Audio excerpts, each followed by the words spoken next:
Hello সবাইকে, আশা করি সবাই ভালো আছো, সুস্থ আছো। মোরগ পোলাও পরিচিত রেসিপি, তারপরও আমি কি করে করলাম চলো দেখে নেই। আমি কোনো রেসিপি প্রথম ট্রাই করলে অল্প পরিমাণ ট্রাই করি, দেখি কেমন হয়েছে। প্রথমে ডিম সিদ্ধ করে হলুদ লবণ দিয়ে ভেজে নেব। এবার পেঁয়াজ বেরেস্তা তৈরি করে নেব।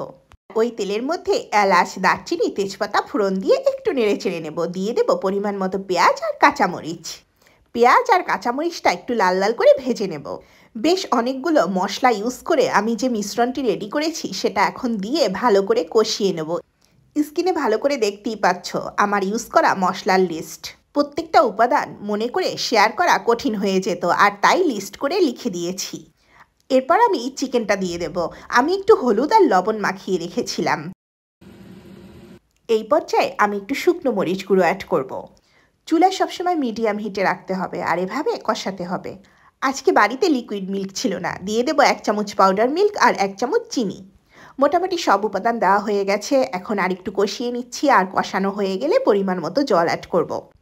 রান্নাটা সত্যি একটা ধৈর্যের বিষয়, শেখার চেষ্টা করি। একটু কিশমিশ দিয়ে দিলাম।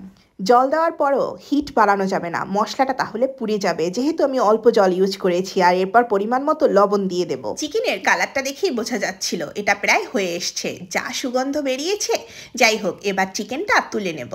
বাসমতি চাল আগে থাকতেই জল ঝরিয়ে রেখেছিলাম। এবার ওই তেলের মধ্যেই এলাচ, দারচিনি, তেজপাতা ফোড়ন দিয়ে আদা কুচি, রসুন কুচি, পেঁয়াজ কুচি আর কাঁচামরিচ দিয়ে দেবো। যেহেতু আমি আগেই সব মশলা ইউজ করেছি, এক্ষেত্রে তাই খুব একটা মশলা লাগবে না। আমি এখানে 450 গ্রামের মতো বাসমতি চাল নিয়েছি। চালটা আলতো হাতে একটু ভেজে নেব যাতে ভেঙে না যায়। মোরগ পোলাওতে চাল না ভেজেও অ্যাড করা যায়, কিন্তু আমি একটু ভেজে নিয়েছি। এরপর একটু আগে রান্না করা চিকেনের গ্রেভিটা দিয়ে দেব আর ভালো করে মিশিয়ে নেব। অন্য একটা হাঁড়িতে গরম জল বসিয়ে দিয়েছি আর এটা ভালো করে মেশানোও হয়ে গেছে। মেশানো হয়ে যাওয়ার পর গরম জলটা অ্যাড করব।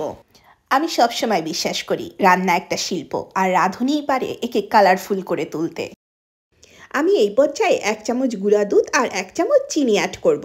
কেন জানি না, কিন্তু পোলাও আর বিরিয়ানিতে কিশমিশটা যে আমার কি ভালো লাগে, তাই আরও গোটা কয়েক কিশমিশ দিয়ে দিচ্ছি। দিয়ে দেব পরিমাণ মতো লবণ। লবণ এখানে 2 চামচ লাগবে। চালটা মোটামুটি একটু সিদ্ধ হওয়ার পর চিকেন দুটো অ্যাড করব। আমার কাছে ছোট থেকেই চিকেনের বেস্ট আইটেম হচ্ছে চিকেন রোস্ট আর হচ্ছে মোরগ পোলাও। এই পর্যায়ে চুলা অবশ্যই মিডিয়াম হিটে রেখে আমি এটা ঢেকে দেব। মিনিট 5 পর ফয়েল পেপারটা সরিয়ে ডিমগুলো অ্যাড করব। আমি এটা আরেকটু দমে রাখবো, আর তার আগে ডিম, পেঁয়াজ বেরেস্তা সব কিছু অ্যাড করব। আমার কাছে গার্নিশের এই পাতটা বেশ ভালো লাগে, খুব সুন্দর লাগে কিন্তু দেখতে। এখানে ঘি অ্যাড করব 2 চামচের মতো, আর দিয়ে দেব কাঁচামরিচ। এই পর্যায়ে অ্যাড করব কেওড়া জল। কেওড়া জল দিলে খুব সুন্দর একটা ফ্লেভার আসে। আর তারপর ওই যে কিশমিশ লাভার আর কিছু কিশমিশ দিয়ে দেব। সুন্দর করে সাজানো গোছানোর পর এটাকে 10 মিনিট লো ফ্লেমে রাখতে হবে। আর এই যে 10 মিনিট পরের গল্প, এটার কালারটা যা সুন্দর হয়েছে না। আজকের রেসিপিটা তোমাদের কেমন লাগলো অবশ্যই জানাতে ভুলো না, নিজেরাও বাড়িতে ট্রাই করো। Thank you all for watching this video. Stay tuned. Have a great day.